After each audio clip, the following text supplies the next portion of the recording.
அனைவருக்கும் வணக்கம். இன்றைக்கி பார்த்தீங்கன்னா தமிழகத்தில் நாயக்கர் ஆட்சி என்ற டாபிக் நம்ம பார்க்க போகிறோம். இதுக்கு முன்னாடி தமிழகத்தில் தொண்டைமான் ஆட்சி, சேதுபதிகள் எப்படி ஆட்சி செஞ்சாங்க தமிழ்நாட்டில், சரிங்களா? ஃபஸ்ட்டு புதுக்கோட்டை சமஸ்தானம் தான் இந்திய அரசோட 1948 இணைஞ்சது. அந்த டீட்டெயில்ஸ் எல்லாம் போன வகுப்பில் நம்ம பார்த்தோம், சரியா? அதை பார்த்தோன்னா அப்லோட் பண்ணியிருக்கேன், வீடியோவை போய் பாருங்கள். இந்த ஏரியாவில் பார்த்தோன்னா கொஷின் கேட்பாங்க, ஆனால் இம்பார்ட்டண்ட்டாக பார்த்து வச்சுக்கோங்க. இது பார்த்தீங்கன்னா தமிழகத்தில் நாயக்கர் ஆட்சி, விஜயநகர பேரரசு ஆட்சியும் நாயக்கர் ஆட்சிக்கு ஒரே இது தான். ஏன்னா பெரிய வீடியோன்றதால் நான் பார்த்தீங்கன்னா நாயக்கர் ஆட்சி பார்த்தீங்கன்னா தனியாக எடுத்துகிட்டு வந்திருக்கேன். ஏன்னா விஜயநகர பேரரசு கீழே தான் நாயக்கர்கள் நாயக்கன்றது பார்த்தீங்கன்னா நயங்காரா முறை கொண்டு வராங்க, சரியா? இப்போது இதில் திருமலை நாயக்கர், செஞ்சி நாயக்கர், மதுரை ஆண்ட திருமலை நாயக்கராக இருக்கட்டும், இந்த செஞ்சி நாயக்கராக இருக்கட்டும், அதுக்கப்புறம் வேலூர் நாயக்கர், சின்ன பொம்மு நாயக்கர், அவரை வேலூர் கோட்டையை கட்டினவர், மூக்கறுப்பு போர் திருமலை நாயக்கர் ஆட்சி காலத்தில் ஒரு வரலாற்றில் ஒரு ஒரு புதுமையான ஒரு போராக இருக்கும். அதை பற்றி டிஸ்கஸ் பண்ணலாம் இந்த வீடியோவில். இந்த வீடியோ ரொம்ப ரொம்ப நல்லா இருக்கும், சரிங்களா? நீங்கள் பாருங்கள். எக்ஸாம் பாயிண்ட் ஆஃப் வியூ இது இந்த ஏரியாவில் கொஸ்டின் கேட்பாங்க. அவங்க காலத்தில் பண்பாடுகள், அவங்க காலத்தில் கோயில்கள் எப்படி இருந்தது, நிர்வாகம் எப்படி இருந்ததுன்ற எல்லா டீட்டெயில்ஸும் டீகோட் பண்ணிடலாம் இந்த ஒரு வீடியோவில், சரிங்களா? வாங்க, தமிழகத்தில் நாயக்கர் ஆட்சி, சரிங்களா? டைரெக்டாக லெசனுக்குள்ளே போகலாம். ஓகே, நயங்காரா முறை, சரிங்களா?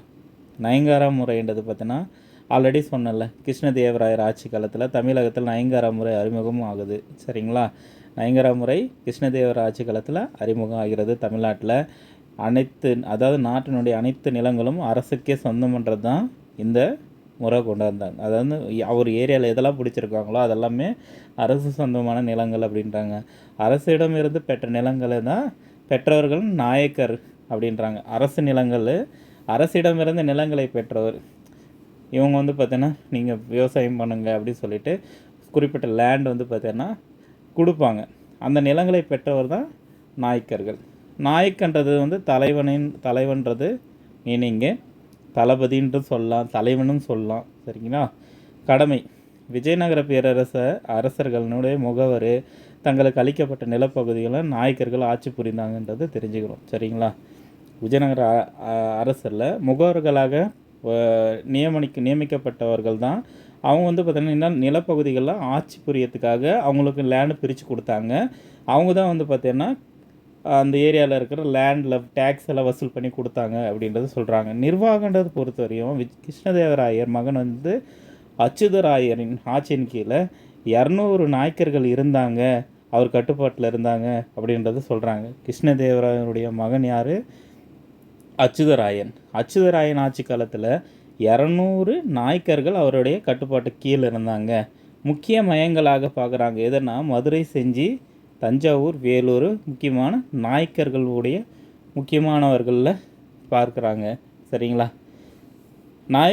நயங்கார முறையினுடைய சிறப்பு அம்சங்கள் என்ன அப்படின்னு பார்த்தோன்னா, நாயக்கர்கள் அரசிடமிருந்து பெற்ற நிலங்களை ஆண்டுதோறும் அரசுக்கு ஒரு குறிப்பிட்ட தொகை அமௌண்ட்டு, சரிங்களா, அப்பப்போ பார்த்தோன்னா போர் நடக்கும்போது படை உதவியும் அளித்திருக்காங்க அப்படின்றது இவங்களுடைய சிறப்பு, சரியா? அவர்கள் அரசர் பெயரிலே நாயக்கர்கள் நிர்வாகம் நடத்தியிருக்காங்க. அரசர் பெயர்லே நாயக்கர்கள் பேருக்கு தான் அச்சுதா நாயக்கர் தலைமையில் தான் இங்கே நிர்வாகம் நடந்திருக்குன்றது தான் சொல்கிறாங்க. அரசின் பிறந்த நாளின் போது நாயக்கர்கள் அரசுக்கு பரிசு பொருள் பணமும் கொடுத்துருக்காங்க. ஒவ்வொரு பர்த்டேக்கு பார்த்தீங்கன்னா பணமும் பொருளும் கொடுத்துருக்காங்கன்றது சொல்ல வராங்க, சரிங்களா? இதுவே நயங்காரா முறை அப்படின்னு சொல்லிட்டு சொல்கிறாங்க. இதுதான் நயங்காரா முறையோடைய சிறப்பு அம்சம், ஓகேவா? இதில் எக்ஸாம் பாயிண்ட் ஆஃப் வியூவில் கேட்டாங்கன்னா, நாயக்கர் முறை உருவாக்குனது யாருன்னா கிருஷ்ணதேவராயர். அவர் ஆட்சி காலத்தில் தமிழகத்தில் நயங்காரா முறை அறிமுகமானது. அதுக்கப்புறம் அரசிடமிருந்து பெற்ற அதாவது நிலங்கள் நாயக்கர்கள் அழைக்கிறாங்க. யாரெல்லாம் லேண்ட் வாங்கினாங்கோ இவர் பார்த்திங்கன்னா ஒவ்வொரு போர் நடக்கும்போது படை உதவி பண்ணியிருப்பாங்க. அப்பப்போ பணப்பொருளும் கொடுத்துருக்காங்கன்றது சொல்ல வராங்க. 200 நாயக்கர்கள் அச்சுதராயன் ஆட்சி காலத்தில் இருந்தாங்கன்றது எக்ஸாம் பாயிண்ட் ஆஃப் வியூவில் நீங்கள் தெரிஞ்சுக்கணும். ஓகேங்களா? முக்கிய மையங்களும் தெரிஞ்சுக்கணும். மதுரை நாயக்கர், செஞ்சி நாயக்கர், தஞ்சை நாயக்கர், வேலூர் நாயக்கர், ஒவ்வொருத்தரையும் டீப்பாக டிஸ்கஸ் பண்ணலாம். ஓகேங்களா? நாயக்கரை பற்றி பார்த்தாச்சு. அடுத்து பாருங்கள், தமிழகத்தில் நாயக்கர் முறை உருவாக்கம் எப்படின்னா, தலைக்கோட்டை போர் நடக்குது. தலைக்கோட்டை போர் வந்து பார்த்தோன்னா விஜயநகர பேரரசுக்கும் பாமணி பேரரசுக்கும் இடையே வந்து போர் நடந்தது. இதில் விஜயநகர பேரரசு தோல்வி அடைகிறது. விஜயநகர பேரரசு தோல்வி அடைஞ்சிச்சு. இதில் அரசர் யாருன்னா ராமராஜா போர்க்களத்திலே டெத்து. சரிங்களா? இந்த ராமராஜாவுடைய சகோதரர் தான் ஆரவீடு. இந்த ஆரவீடில் ராமராஜாவுடைய சகோதரர் 1570 தன்னை அரசராக அறிவித்து 4வது வீடான ஆரம வீடு தொடங்குறாரு. ஓகேங்களா? ஆரம வீடு தொடங்குறது யாருன்னா ராமராஜாவுடைய சகோதரர். ஓகேவா? உள்நாட்டு பூசல்கள் நடக்குது. 1601 அரசு விசுவாசிகள் பெரும் பீடு இனம் ஊரை சேர்ந்த எச்சம நாயக்கர் அப்படின்ற ஒரு தலைமையிலும் எதிர்த்தரப்பு வந்து பார்த்தோன்னா வேலு நாயக்கர் தலைமையிலும் உத்தரமேரூரில் ஒரு கடுமையான போர் நடக்குது. சரிங்களா? உள்நாட்டில் ஒரு சண்டை. சரியா? என்னென்னா நாயக்கர்களுக்குள்ளே சண்டை நடக்குது. ஓகேவா? பெரும்பீடு ஒரு ஏரியாவில், அந்த ஏரியாவை வந்து எச்சம நாயக்கர் அவர் தலைமையில் இருக்கிறவர், அவருக்கும் வேலூர் நாயக்கருக்கும் உத்தரமேரூர் எங்கே இருக்குங்க? காஞ்சிபுரத்தில் சண்டைங்க. சரிங்களா? காஞ்சிபுரம் போர் 1601 இது ஆல்ரெடி கேட்டிருக்காங்க. போரில் வந்து பார்த்தோன்னா 2 பேருக்கு சண்டை போட்டுக்கிறாங்க. ஓகேவா? இந்த போர் முடிவில் தஞ்சாவூர், மதுரை, செஞ்சி நாயக்கர்கள் சுதந்திரம் அடைஞ்சிச்சு. இப்போ கொஷின் இது ரொம்ப இம்பார்ட்டன்ட் இல்லை. எச்சம நாயக்கர் ஒரு பக்கம் இருக்கார், வேலூர் நாயக்கர் இன்னொரு பக்கம் இருக்கார். உத்தரமேரூரில் சண்டை நடக்குது. எப்போ? 1601. சரியா? இந்த போருடைய முடிவு சுதந்திரம் அடையுது. தஞ்சை நாயக்கர், மதுரை நாயக்கர், செஞ்சி நாயக்கர், வேலூர் நாயக்கர் சுதந்திரம் அடைகிறது. 17ஆம் நூற்றாண்டு பொறுத்தவரையும் பெரும் நாயக்கர் அரசு வந்து பார்த்தோன்னா நூற்றாண்டாக கருதப்படுகிறது. கேட்கலாம், 1600 காலகட்டத்தில் 601 காலகட்டத்தில் நாயக்கர் காலம் சொல்கிறாங்க. அதாவது 17ஆம் நூற்றாண்டுன்னு சொல்லலாம். சரியா? அடுத்து பார்க்கலாமா? இதில் வந்து விஸ்வநாத நாயக்கரை பற்றி பார்க்கணும். விஸ்வநாத நாயக்கரை பற்றி தெரிஞ்சுக்கோங்க. இந்த கொஷினும் கேட்பாங்க. 1529 தொடங்கி 1564 வரை இருந்தவர் தான் இந்த விஸ்வநாத நாயக்கர். இவரை நியமனம் பண்ணுறது 1529 கிருஷ்ணதேவராயர் தான் மதுரையில் முதல்ல நியமிக்கிறோம் பண்ணுறாங்க. சரிங்களா? அப்பாயின்மெண்ட் போகிறாங்க. எங்கன்னா மதுரையில். இதுவும் கொஷின் கேட்டிருக்காங்க. கிருஷ்ணதேவராயருடைய முதல்ல வந்து ஃபஸ்ட்டு நாயக்கர் அப்பாயின்மெண்ட் போட்டது வந்து விஸ்வநாத நாயக்கர். இவரது ஆட்சி காலத்தில் ஒரு தளவாக இருப்பாங்க. இவர் தான் அரியநாதர். இவர் அமைச்சராகவும் படை தளபதியாகவும் பெரும் உதவி பண்ணியிருக்கார். இவர் நிர்வாகத்து துணையாக இருந்தவர். இவரை பற்றி நிறைய தடவை கேட்டிருக்காங்க, பார்த்து வச்சுக்கோங்க. இவர் தான் பாளையக்கார முறைன்றது கொண்டு வராங்க. அப்போ தான் வந்து ஆரியநாதனுடைய ஆலோசனைப்படி தான் விஸ்வநாத நாயக்கரை 72 பாளையங்களாக பிரிக்கிறாங்க. ஆல்ரெடி தெரியும், காவல் பிச்சைன்னு சொல்லுவாங்க. இந்த பாளையக்காரர்களை என்ன சொல்கிறாங்கன்னா, பாளையக்காரர்கள் காவல் பணிக்காக மக்களிடம் வசூல் வந்து வரிக்கப்பட்ட வந்து டேக்ஸை வந்து காவல் பிச்சை, மக்களிடம் டேக்ஸ் கலெக்ட் பண்ணுறது இவங்களுடைய வேலை தான். இவங்களது 72 பாளையங்களாக பிரித்தாங்க. ஒரு இராணுவ நிலமானிய முறையாக இது பார்க்குறாங்க அப்படின்னு சொல்ல வராங்க. இது தெரிஞ்சுக்கோங்க. அடுத்து பாருங்கள், திருமலை நாயக்கரை பற்றி தெரிஞ்சுக்கோங்க. சரிங்களா? விஸ்வநாத நாயக்கர், கிருஷ்ணதேவ நாயக்கர் ஃபஸ்ட்டு மதுரையில் ஒருத்தர் அப்பாயின்மெண்ட் பண்ணுறாங்க. விஸ்வநாத நாயக்கருக்கு உதவியாக இருந்தது வந்து பார்த்தோன்னா தலவாயாக இருந்தவர் யாருன்னா அரியநாதன்.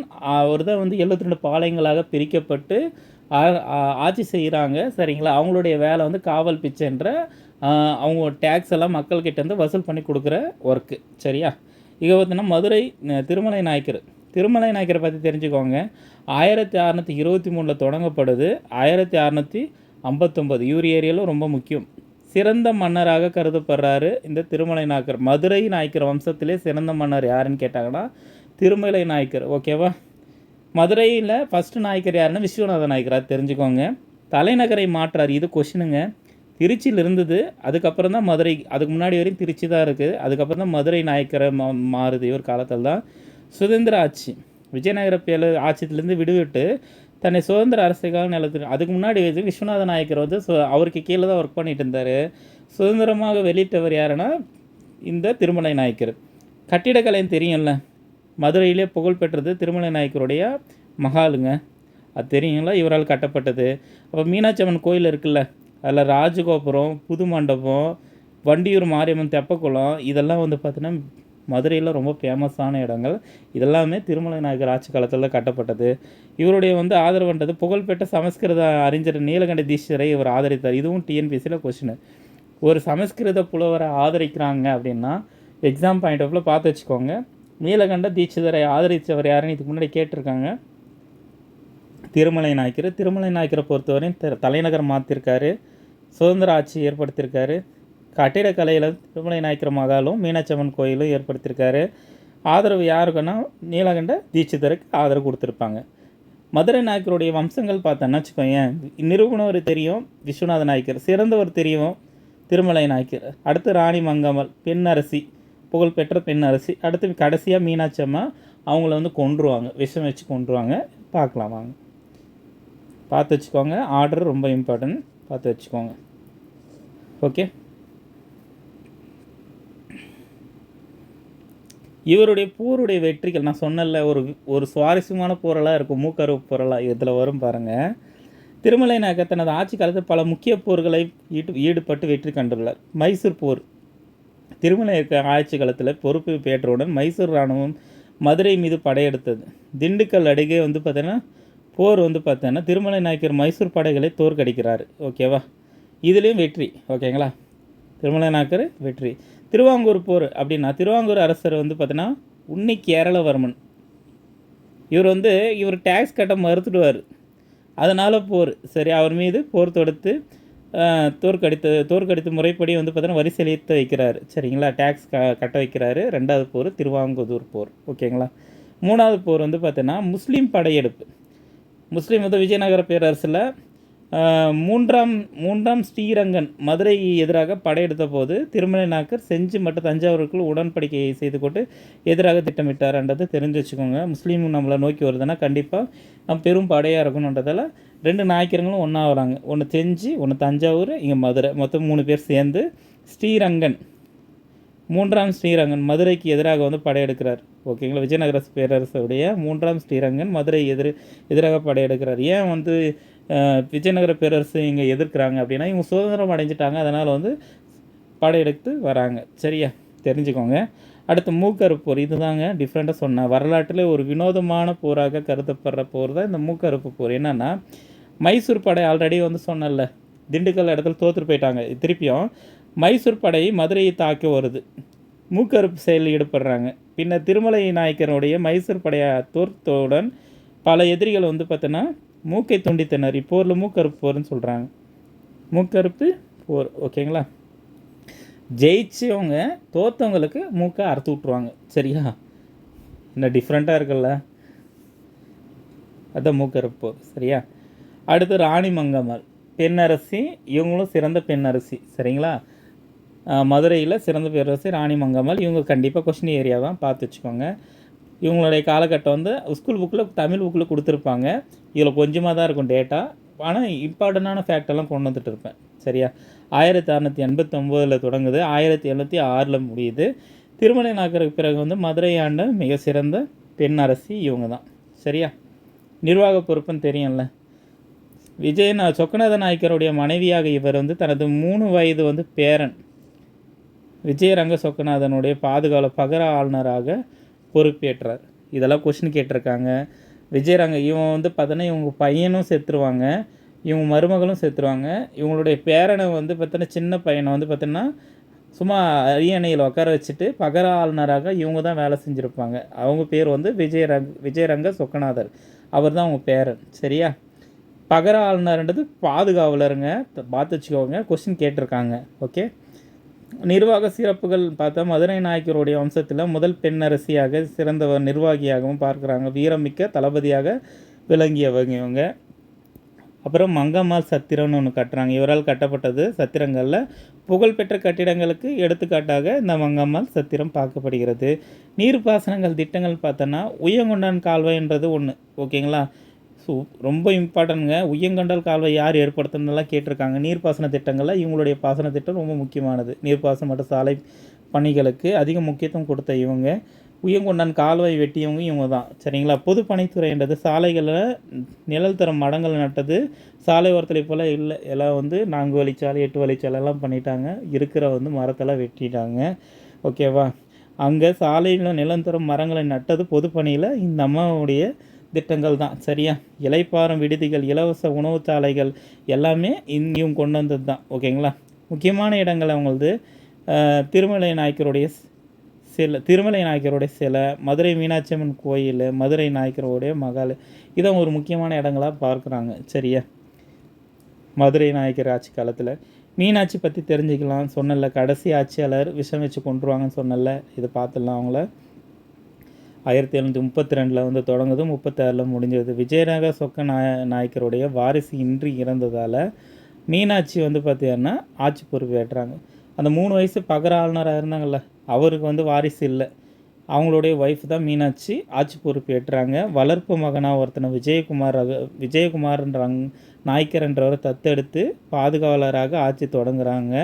சதி திட்டம் தீட்டப்படுகிறது. மீனாட்சியின் வளர்ப்பு மகன் தந்தை பங்காருவோட சதிக்கு எதிராக சதி செய்து ஆட்சி பிடிக்க முயன்றார். அதற்கு ஆற்காடு நவாப் உறவினரான சந்தா சாஹிப்போட உதவி நாடுறார். யாருங்க? தந்தை பங்காரோடு சேர்ந்து அவனுடைய மகன். ஓகேவா? சந்தா சாஹிப்பு மீனாட்சிக்கு உதவுவதாக கூறி 1 கோடி ரூபாய் ஓகேவா பெற்றுக்கொண்டார். ஆனால் தனது வாக்குறுதிகளை மீறி மதுரையை கைப்பற்றி மீனாட்சி தனது சொந்த அரண்மனையிலே சிறைப்படுத்துகிறாங்க. மனம் முடிந்த மீனாட்சி சிறையிலே விஷம் அறிந்து உயிர் தொழிற்கிறாங்க. 1736 மதுரை நாயக்கர் ஆட்சி முடிவுக்கு வந்தது. இது ரொம்ப ரொம்ப இம்பார்ட்டன்ட். எப்போ முடிவுக்கு வந்தது? 1736. சரியா? எக்ஸாம் பாயிண்ட் ஆஃப் வியூவில் பார்த்து வச்சுக்கோங்க. மதுரை மீனாட்சி பொறுத்த வரையும் இவங்களுக்கு பார்த்தீங்கன்னா விஜயநகர சொக்கநாதருக்கு வாரிசு இல்லை. மதுரை மீனாட்சி பார்த்தோன்னா ஆட்சி பொறுப்பேற்றாங்க. வளர்ப்பு மகனாக ஒருத்தனை விஜயகுமார நாயக்கரை தத்தெடுக்கிறாங்க. அவங்க வளர்ப்பு மகனுடைய தந்தை பங்கார் சதி திட்டத்தில் ஆட்சி பிடிக்கிறதுக்கு பிடிக்கிறான்னு சொல்லிட்டு இவர் போய் சந்தா சாஹிப் கிட்ட உதவிக்கு போவாங்க. இந்த அம்மா அவன் என்ன சொல்கிறான்னா 1 கோடி ரூபாய் கேட்டிருப்பாங்க. அதை பண்ணித்தரேன்னு சொன்னோடனே வாக்குறுதிகளாம் பார்த்தீங்கன்னா மீறி மதுரையை கைப்பற்றி சொந்த அரண்மனையிலே சிறைப்படுத்துகிறான் அந்த சந்தா சாஹிப்பு. கடைசியில் அந்த அம்மா பார்த்தீங்கன்னா சிறையிலே விஷம் அறிந்து இறந்துடுறாங்க, உயிர் துறக்கிறாங்க. 1736 மதுரை நாயக்கராட்சி முடிவுக்கு வருகிறது. ஓகேவா? நல்லா இருக்கா? ஓகே, அடுத்து பார்க்கலாம். இதுவரையும் மதுரை நாயக்கராட்சி முடிஞ்சிச்சுங்க. அடுத்து தஞ்சை பார்த்தலாமா? தஞ்சாவூரும் ஒரு விஜயநகர பேரரசின் கீழே இருந்தது தான். இதில் முக்கியமான நாயக்கர்னு பார்த்தோன்னா செவ்வப்ப நாயக்கர் தெரிஞ்சுக்கணும். செவ்வப்ப நாயக்கர் பார்த்தோன்னா 1532 தொடங்கி 1560 இருக்கார். இவருடைய நியமனமானது அச்சுநாதன் இவரை தஞ்சாவூர் நாயக்கரையும் நியமிக்கிறாங்க. ஓகேங்களா? இவர் தஞ்சையில் பார்த்தோன்னா நாயக்கர் ஆட்சி தோற்றுவதற்கு முதல் நாயக்கர் ஆவார். ஓகேங்களா? தெரிஞ்சு வச்சுக்கோங்க. தஞ்சாவூர் நாயக்கரை பொறுத்தவரையும் செவ்வப்ப நாயக்கர் இம்பார்ட்டன்ட். 1532. அச்சுதராயர் தெரியும்ல. அச்சுதராயர் பார்த்தோன்னா 200 இடத்துல நாயக்கர்கள் பார்த்தோன்னா போகிறாரு. அதில் பார்த்தோன்னா இதில் தஞ்சாவூர் நாயக்கர் நியமிக்கப்படுறது அச்சுத நாயக்கர். இந்த சிவப்பு நாயக்கரை நியமனம் பண்ணுறாரு. முதல் நாயக்கர் தஞ்சாவூரில் யாருன்னு கேட்டால் சிவப்பு நாயக்கர். எப்போன்னா 1532. சரியா? இவருடைய சிறப்புகள்னால் போர்ச்சுகீசியர்கள் நாகப்பட்டினத்தில் குடியேறத்துக்கு பர்மிஷன் கொடுத்தவர் இவர் தாங்க. இது கொஷின் நிறைய முறை கேட்டிருக்காங்க. போர்ச்சுகீசியர் நாகப்பட்டினத்துக்கு குடியேறத்துக்கு அனுமதி கொடுத்தவர் யாருன்னா சிவப்பு நாயக்கர். திருவண்ணாமலை, விருத்தாச்சலம் இந்த கோயில்களுக்கு டொனேஷன் கொடுத்துருக்காரு. இதுவும் கேட்டிருக்காங்க. சிவகங்கை ஏரியை புதுப்பித்தவர் சிவப்பு நேரின்ற அழைக்கப்படுறாங்க இவர் பேர்லே. சரியா? சிவகங்கை ஏரி புதுப்பித்ததால் சிவப்பு நேரின்னு சொல்கிறாங்கல்ல, அது யாருடைய பேருனா சிவப்பு நாயக்கர் பேரில் அழைக்கப்படுது. அடுத்து பாருங்கள், அச்சுதப்ப நாயக்கர். தஞ்சை நாயக்கரில் 2வது நாயக்கரை பார்க்குறோம். அச்சுதப்ப நாயக்கர் சிவப்பு நாயக்கனுடைய மகன் தான் இவர். விஜயநகர பேரரசுடைய உறவு, அதாவது பேரரசு நல்ல நட்புறவை கொண்டிருந்த தலைக்கோட்டை புரிந்த விஜயநகர பேரரசுக்கு உதவி புரிந்தார். ஓகேங்களா? 1565 தலைக்கோட்டை போர் நடக்குது. அப்போ உதவி புரிஞ்சிருக்கார் இவர். இவருடைய திருப்பணிகள்னு பார்த்தோன்னா ஸ்ரீரங்கம் கோயிலுக்கு வைர சிம்மாசனம் டொனேஷன் கொடுத்துருக்காரு. ஸ்ரீரங்கம் கோயில், ரங்கநாதர் கோயில் இருக்குல்ல சிதம்பரம், அந்த இடத்துல வைர சிம்மாசனம் கொடுத்துருக்காரு. திருவண்ணாமலை அருணாச்சலேஸ்வரர் இருக்குல்ல, திருவண்ணாமலை கோயில், திருவண்ணாமலை கோயில் கோபுரத்தை கட்டி முடித்தவர் இவர் தான், பார்த்து வச்சுக்கோங்க. அடுத்து வந்து பார்த்தீங்கன்னா அச்சுதப்ப நாயக்கர் இவர். அடுத்து வந்து காவிரி ஆறுநீருடைய இரு கரைகளை வந்து பலப்படுத்தி நீர் வேளாண்மைக்கு பயன்படுத்தியவர் இவர் தான். சரியா? கரைகளை வந்து பார்த்தோன்னா பெருசாக்கணும், பெரிய பெரிய கரை தண்ணியை வந்து பார்த்தோன்னா பாசன வசதி ஏற்படுத்தணும் இவர் தான். ஓகேங்களா? அச்சுதப்ப நாயக்கரும் இம்பார்ட்டனு. ஓகேங்களா? சிவப்ப நாயக்கரும் இம்பார்ட்டன் தான். சிவப்ப நாயக்கர் ஃபஸ்ட்டு நாயக்கர் தஞ்சாவூரில் வந்து நாகப்பட்டினத்தில் வந்து போர்ச்சுகீசியர் குடியேற்றக்கு அனுமதி கொடுத்தவர். சிவப்பு ஏரி என்றது ஏரியை வந்து பார்த்தீங்கன்னா ஏற்படுத்தியவர். சிவகங்கையில் அச்சுதப்ப நாயக்கர் வந்து பார்த்தீங்கன்னா தெரியும், வைரசிம்மாசனம் ஸ்ரீரங்கத்தை கொடுத்துருக்காரு. திருவண்ணாமலை அருணாச்சலம் கோபுரத்தை கட்டி முடிச்சிருக்காரு. காவிரி ஆறின் இரு கரைகளை வளப்படுத்தி நீரை வந்து வளப்படுத்தியவர் இவர். விஜயநகருக்கு வந்து தலைக்கோட்டை போரில் உதவி பண்ணவர். இதுவும் கொஷின் கேட்டிருக்காங்க. உதவி பண்ணது இதுவும் கொஷின் கேட்டிருக்காங்க, பார்த்து வச்சுக்கோங்க. தமிழ்நாட்டில் இருக்கிற ஒருத்தர் தலைக்கோட்டை போருக்கு உதவி பண்ணியிருக்காருன்னு தெரிஞ்சுக்கோங்க. அடுத்து பாருங்கள், தஞ்சை நாயக்கருடைய வரிசைன்னு பார்த்தோன்னா சிவப்ப நாயக்கர், அச்சுத நாயக்கர், ரகுநாத நாயக்கர், நாயக்கர்னு சொல்லிட்டு இங்கே வரிசை வந்து இருக்குது, பார்த்துக்கோங்க. விஜய ரகுநாத நாயக்கர், ரகுநாத நாயக்கர், விஜய ராகவ நாயக்கர்ன்றவங்களாம் இந்த வரிசையை பார்த்து வச்சுக்கோங்க. வரிசையும் கேட்குறாங்க. இப்போ தஞ்சை நாயக்கருடைய தொடர்ச்சி, அதாவது ரகுநாத நாயக்கரை பற்றி பார்த்துக்கலாம். 1600 தொடங்குது, 1634 வரையும் ஆட்சி செஞ்சுருக்கார் இவர். அச்சுதப்ப நாயக்கரை தொடர்ந்து அவரது மகன் தான் இந்த ரகுநாத நாயக்கர் ஆட்சிக்கு வராரு. இவர் தஞ்சை நாயக்கர் ஆட்சிகளில் மிகவும் சிறந்தவராக பார்க்குறாங்க. மிக சிறந்தவர் இவர். சரியா? தஞ்சை நாயக்கரில் மிக சிறந்தவர் இவர். மதுரை நாயக்கில் மிக சிறந்தவர் வந்து பார்த்தோன்னா திருமலை நாயக்கர். பெண்ணில் பார்த்தோன்னா ராணி பங்கம்மா. சரிங்களா? வெற்றிகள்னு பார்த்தோன்னா செஞ்சி நாயக்கர், மதுரை நாயக்கர், யாழ்ப்பாணம், போர்ச்சுகீசியர்கள் எல்லாரையும் வெற்றி கொண்டார். போர்ச்சுகீசர் நாகப்பட்டினத்தை இடம் கொடுத்தவரே இவங்க தான். ஓகேங்களா? அச்சுதப்ப நாயக்கர். இவர் வந்து பார்த்தீங்கன்னா அச்சுதப்ப நாயக்கரா சிவப்பு நாயக்கர் அவர் தான் போர்ச்சுகீசியர் வந்து பார்த்தீங்கன்னா நாகப்பட்டினத்தில் குடியேறதுக்கு பர்மிஷன் கொடுத்தவர். இவர் வந்து பார்த்தீங்கன்னா அந்த போர்ச்சுகீசியரை வெற்றி கொண்டவர், மதுரையில் நாயக்கரை வெற்றி கொண்டவர், செஞ்சி நாயக்கரை வெற்றி கொண்டதால் இவர் சிறந்த நாயக்கராக பார்க்குறாங்க, மிக சிறந்தவர். ஓகேவா? இலக்கிய பணின்னு பார்த்தோன்னா இவர் இந்த கொஸ்டின் கேட்டிருக்காங்க, பாரிஜாதம் ருக்மணி பரிணாமயம் யாருது அப்படின்னு சொல்லிட்டு. இதெல்லாம் தெலுங்கில் தான் எழுதியிருக்காரு. ஓகேங்களா? ருக்மணி பரிணாமயம், பாரிஜாதம், புஷ்பகர்ணம், ராமாயணம் இதெல்லாம் வந்து கவிஞராக இருந்து ரகுநாத நாயக்கர் எழுதின தெலுங்கு மொழியின் நூல்கள் இதெல்லாம். சரிங்களா? இதுவும் தெரிஞ்சு வச்சுக்கோங்க எக்ஸாம் பாயிண்ட் ஆஃப் வியூவில். அடுத்து விஜய ராகவ நாயக்கரும் இம்பார்ட்டன்ட்பா. இதுவும் கொஸ்டின் ஏரியா தான். ரகுநாத நாயக்கருக்கு பிறகு அவரது மகன் வந்து விஜயராகவ நாயக்கர் வந்து ஆட்சிக்கு வராரு. தெலுங்கு மொழி அறிஞர் ஆவார் இவர். சரியா? அப்போ வந்து தெலுங்கில் நிறைய புக் எழுதுனா தெலுங்கு மொழி அறிஞராகவும் இவர் இருக்க. விஜயநாதன் வந்து பார்த்தீங்கன்னா இவர் வந்து எழுதுனது தெலுங்கில்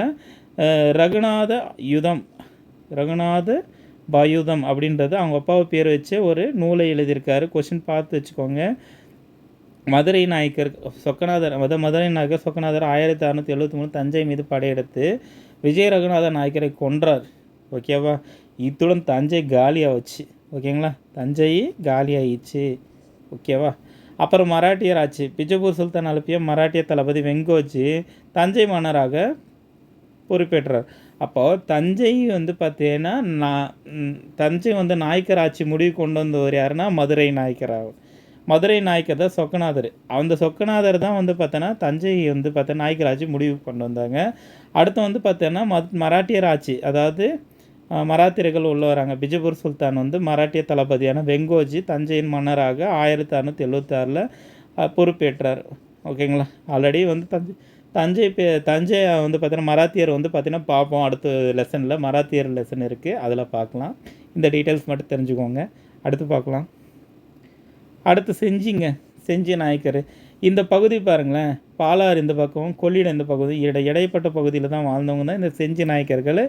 இவங்களுடைய பின்னணி தெரியும். விஜயநகர குடும்ப வம்சத்துலேருந்து பூர்வீகமாக வட இந்தியாவில் வந்து நாகபுரம் சொல்லுவாங்க. மணிநாகபுரத்தில் வந்து பார்த்திங்கன்னா இருந்தவங்க அப்படின்ற பின்னணியில் இருந்து தான் வந்திருக்காங்க. முதல் நாயக்கர் வந்து கிருஷ்ணதேவராயர் வந்து வையப்ப நாயக்கரை வந்து இங்கே செஞ்சியில் முதல் நாயக்கராக நியமிக்கிறார் கிருஷ்ணதேவராயர். இதையும் பார்த்து வச்சுக்கோங்க எக்ஸாம் பாயிண்ட் ஆஃப் வியூவில். எப்படி வந்து பார்த்தீங்கன்னா கிருஷ்ணதேவராயர் வந்து மதுரையில் வந்து விஸ்வநாத நாயக்கரை நியமிக்கிறாரோ அதே கிருஷ்ணதேவராயர் அப்படியே இங்கே பாருங்கள் செஞ்சியில் வையப்ப நாயக்கரை நியமனம் பண்ணுறாரு. ஓகேவா? அடுத்து பாருங்கள், 2ஆம் கிருஷ்ணப்ப நாயக்கருடைய தொண்டுகள்னு பார்த்தோம்னா, இவர் வந்து பார்த்தீங்கன்னா இவர் ஒரு மகன் வந்து பார்த்தோன்னா துப்பாக்கி கிருஷ்ணப்பன் அப்படின்றவர் ஆட்சி செஞ்சாங்க இவருக்கு பின்னாடி, தெரிஞ்சுக்கோங்க. இவங்க வந்து வெள்ளாற்றுக்கரையில் கிருஷ்ணப்பட்டணன்ற ஒரு நகரை வந்து பார்த்தீங்கன்னா ஃபார்ம் பண்ணியிருக்காங்க. ஒரு நகரத்தை உருவாக்குறாங்க.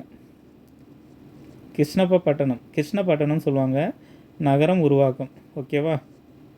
எக்ஸாம் பாயிண்ட் ஆஃப் வியூவில் பார்த்துக்கோங்க. நல்லிணக்கணம், சமய நல்லிணக்கணம், கிறிஸ்தவர்கள் திருச்சபைகளை கட்டி வளர்கிறதுக்கு அனுமதி கொடுத்துருக்காரு. சரிங்களா? கிறிஸ்டின் கூட நீங்கள் வந்து பார்த்தீங்கன்னா ஒரு சபைகளை கட்டிக்கலாம் அப்படின்னு சொல்கிறாங்க. சீத்தாமூரில் சமணர்களும் திண்டிவனத்தில் சைவ மதத்தினரும் கோயில்களை கட்டிக்கொள்ள உதவினார் அப்படின்னு சொல்கிறாங்க. இதுவும் பார்த்து வச்சுக்கோங்க. இவர் காலத்தில் வந்து கிறிஸ்துவ சபைகள் வந்து நிறைய வந்து உருவாச்சுன்ற கொஷின் கேட்டிருக்காங்க. சீத்தாமூரில் சமணர்களும் திண்டிவனத்தில் சைவ மதத்தினர்களுக்கும் கோயில் கட்டுறதுக்கு உதவி செஞ்சுருக்காங்க. ஓகேங்களா? விவசாயம்னு பார்த்தோம்னா இவரது தளபதி வந்து வேங்கடா. இவரோட தளபதி யாருன்னா வேங்கடா. சென்னை சாகரம் என்ற ஏரியை வெட்டி விவசாயத்தை வளரச் செய்தார். ஓகேங்களா? தெரிஞ்சு வச்சுக்கோங்க. இதுவும் கொஷினாக கேட்கலாம். சரிங்களா? அடுத்து பாருங்கள், திருப்பணினா சிதம்பரத்தில் கோவிந்தராஜர் சிலையை வந்து புதுப்பித்தவர் இவர் தான். ஓகே, சிதம்பரத்தில் கோவிந்தராஜர் சிலையை புதுப்பித்தவர் இவர், பார்த்து வச்சுக்கோங்க. அடுத்து பாருங்கள், செஞ்சி நாயக்கருடைய என்னங்க வீழ்ச்சி, ஏங்க வீழ்ச்சி அடையுது அப்படின்னா படையெடுப்புகள் தான். கிருஷ்ணப்ப நாயக்கருக்கு பிறகு செஞ்சி மீது பெஜப்பூர் சுல்தான் படையெடுப்பு, அதை வந்து கைப்பற்றினாங்க. ஓகேங்களா?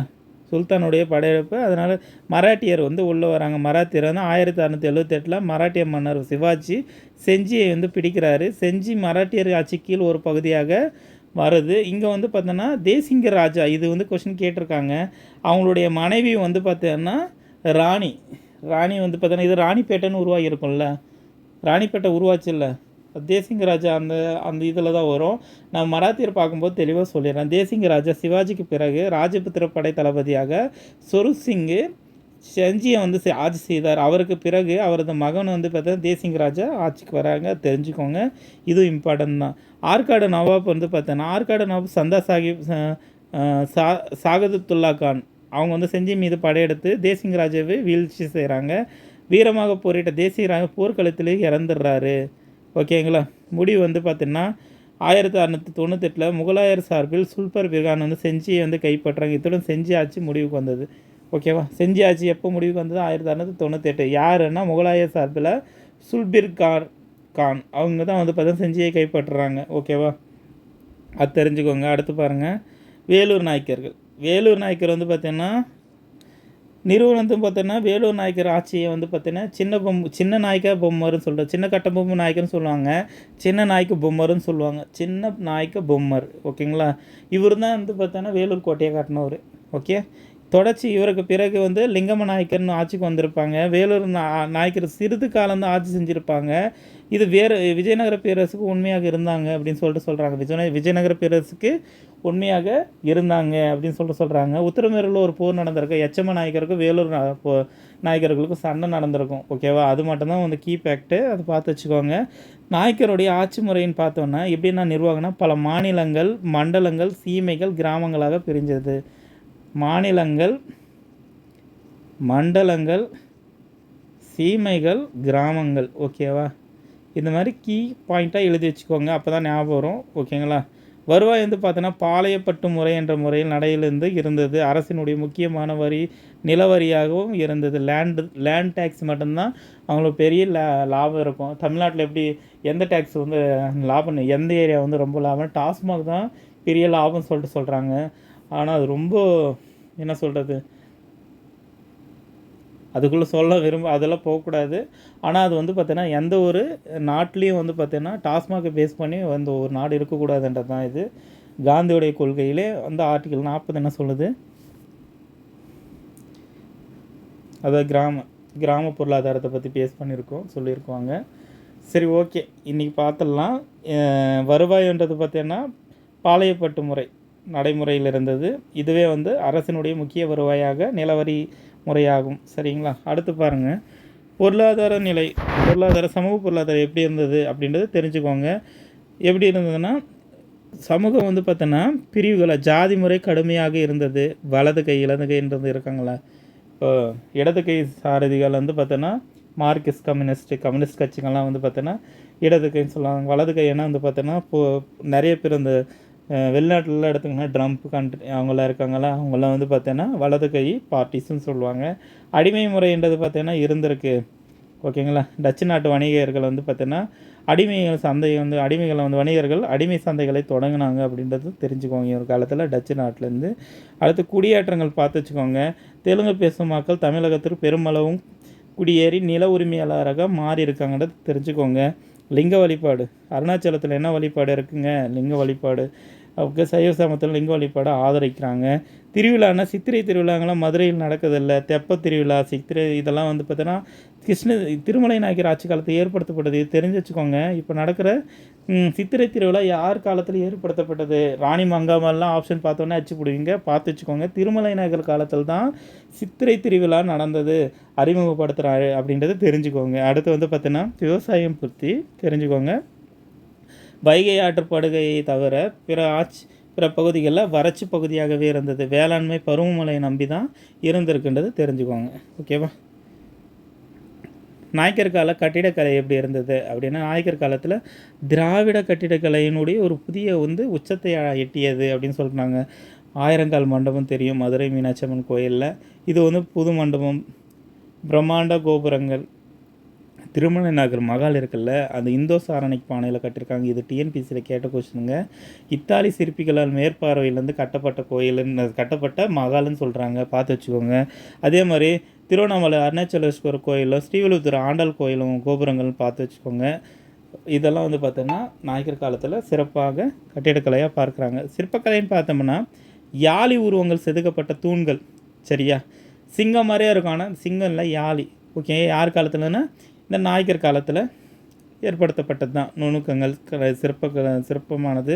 அதே மாதிரி ஓவியங்களை பார்த்தோன்னா மீனாட்சி அம்மன் கோயிலில் வரையப்பட்ட ஓவியங்கள் அதாவது சிறந்த சான்றாக பார்க்குறாங்க. இசை நூல்கள்னு பார்த்தோன்னா ரகுநாத நாயக்கருடைய சங்கீத சுதா, பரத சுதா 2 இசை நூல்கள். ஓகேவா. இது ரகுநாத நாயக்கர் பயங்கரமான பார்த்தோன்னா கவிஞர் பார்த்துருக்கோம் நம்ம. சரியா, எக்ஸாம் பாயிண்ட் ஆஃப் வியூவில் பார்த்துருவாங்க. 2 இசை நூல்கள் சங்கீத சுதா, பரத சுதா அப்படின்றது ரகுநாத நாயக்கருடைய நூல்கள் தான். ஓகேவா, இசை நூல்கள். இலக்கியங்கள்னு தெரியும். திருமலை நாயக்கருடைய சிதம்பர புராணம் யாருதுன்னா திருமலை நாயக்கருது. ஓகேவா. பரஞ்சோதியாரது சிதம்பர பாட்டியல். குமரகுருபர் கந்தர் கலிவெண்பா. ஓகேவா, இதெல்லாம் கேட்கலாங்க, பார்த்து வச்சுக்கோங்க. குமரகுருபர் இதெல்லாம் தெரியும். நாயக்கர் காலத்தில் தான் எழுதப்பட்டது. 17ஆம் நூற்றாண்டுன்னு சொல்கிறாங்க. அப்போ 17ஆம் நூற்றாண்டு தமிழ்நாட்டில் நாயக்கர்கள் ஆட்சி செஞ்சுருக்காங்க. அதை வச்சு போட்டுருவீங்க. ஹரிதாசனுடைய இரு சமய விளக்கு ஆல்ரெடி கேட்ட கொஸ்டின். ஓகே. இங்கே பாருங்கள், மன்னருடைய படைப்புகள்னு பார்த்தா இந்த ரகுநாத நாயக்கர் இருக்கலாம். இசை நூல்கள் 2 பார்த்துடலாம். இசை நூல்கள் 2 பார்த்துருக்கோம், அதையும் இதில் ஆட் பண்ணிக்கோங்க. எதுனா சங்கீத சுதா, பரத சுதான்ற இசை நூல்கள் இவரது தான். சங்கீத சுதா, பரத சுதா இவரது தான். ருக்மணி பரிணயம், பாரிஜாதம், ராமாயணம் இது இருந்தால் எல்லாமே தெலுங்கில் பண்ணது தான். சரியா. விஜய ராகவ நாயக்கருடைய ரகுநாதபாணி இவருடைய மகன். இவருக்கு ரகுநாத பயுதம் அப்படின்ற நூலை படைச்சிருக்கிறது. இதுவும் கொஸ்டின் ஆஃப் பாயிண்ட் ஆஃப் வியூவில் கேட்கலாம். படைப்புகள் பார்த்து வச்சுக்கோங்க. எக்ஸாம் பாயிண்ட் ஆஃப் வியூவில் குயிக்காக ரிவிஷன் எப்படி பார்த்துக்கலாம். மதுரையை நிறுவனது யார்? விஸ்வநாத நாயக்கர். எப்போ? 1529. நிர்வாக முறைன்றது பாளையக்காரங்களாக நிர்வாகம் பண்ணாங்க. 72 பாளையங்களாக பிரித்து. ஓகேங்களா. சிறந்த அரசர் பார்க்கும்போது திருமலை நாயக்கர் தான் மதுரையில் சிறந்தவர். தலைநகர மாற்றம் பார்த்தோன்னா திருச்சியிலேருந்து மதுரைக்கு திருமலை நாயக்கர் காலத்தில் பண்ணியிருக்காங்க. இதெல்லாம் கொஸ்டின் கேட்டிருக்காங்க. அதனால தான் இதை எடுத்து குயிக் ரிவிஷனில் வச்சுருக்கேன். அடுத்து பெண் ஆட்சியாளராக ராணி மங்காமல் மீனாட்சி இருந்திருக்காங்க. கடைசி ஆட்சியாளராக மீனாட்சி இருந்திருக்காங்க. 1736 தெரிஞ்சு வச்சுக்கோங்க. ரொம்ப ரொம்ப இம்பார்ட்டன்ட். தமிழ்நாட்டில் நாயக்கர் ஆட்சி பற்றி பார்த்துருக்கோம். சரிங்களா. செஞ்சி நாயக்கர் ஆட்சி, மதுரை நாயக்கர் ஆட்சி, தஞ்சை நாயக்கர் ஆட்சி. ஓகேங்களா. இதெல்லாம் பார்த்துக்கோங்க. எக்ஸாம் பாயிண்ட் ஆஃப் வியூவில் கேட்பாங்க. அடுத்து ஒரு தமிழ்நாடு ஹிஸ்ட்ரி சார்ந்து நம்ம பார்க்கலாம். வீடியோ பிடிச்சிருந்தால் லைக் பண்ணுங்கள், சப்ஸ்கிரைப் பண்ணுங்கள், ஷேர் பண்ணுங்கள், கமெண்ட் பண்ணுங்கள். நீங்கள் நாம் இவ்வளோ நேரம் எடுக்கிறோம் கிளாஸு. ஏதாச்சும் வந்து பார்த்தீங்கன்னா குவாரி சொல்லுங்கள், சரிங்களா? அக்செப்ட் பண்ணிக்கலாம். அடுத்து உங்களுக்கு என்ன மாதிரி வீடியோ வேணுன்றதாலும் நீங்கள் வந்து பார்த்தீங்கன்னா மென்ஷன் பண்ணுங்கள். ஓகே, தொடர்ந்து ஃபாலோ பண்ணுங்கள். அப்போ தான் வந்து பார்த்தீங்கன்னா வேலை ஈஸியாக வாங்க முடியும். தொடர்ந்து படிங்க. All the best. அடுத்த ஒரு வீடியோவில் பார்க்கலாம். தேங்க்யூ.